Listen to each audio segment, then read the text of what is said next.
Masquerasi Mre Zimbabwe, welcome to our channel Zim Confessions and Deep Secrets. Kana kari kutanka ukwepa neno channel, please don't forget to subscribe. Kana ujimwa garoga subscriber, don't forget to comment and share this video. Nas Mre Zimbabwe tagigira nyaya tawazo kuintroduce ku Varoora ba President Emerson Mnangagwa vano vakadzi vevana ba President Emerson Mnangagwa tichitanga na Emerson Mnangagwa Junior uyo akaroorana na Leah Travis uyo akunzi nawo uyo akunzi Leah Mnangagwa muri Zimbabwe uyo muri kuona ari apo.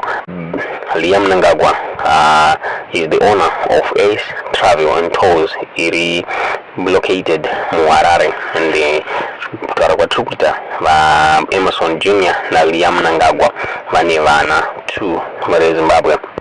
The next one is Collins Mnangagwa.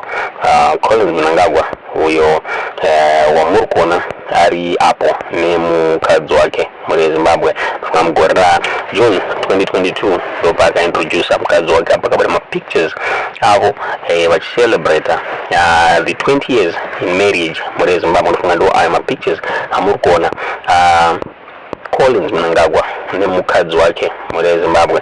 The other one is Sean Mnangagwa uyo anova twin brother ya Collins Mnangagwa uyo nemukadzi wake anonzi Varaidzo Mnangagwa ndi wamuri kuona vari pa picture muri Zimbabwe. Ndofunga vakatrenda mugorera pfuura mushure mekunge ndofunga pane nyaya yavakasangana nayo mushure mungu vasangana nedambudziko apo vakashayikirwa nemwana wavo muri Zimbabwe zvinova zvakarwadza vanhu vazhinji muri Zimbabwe. The other one is kuda kwashe Mnangagwa, who is now the deputy finance minister the deputy finance minister muri Zimbabwe nemukadzi wake anonzi Rashid Mnangagwa.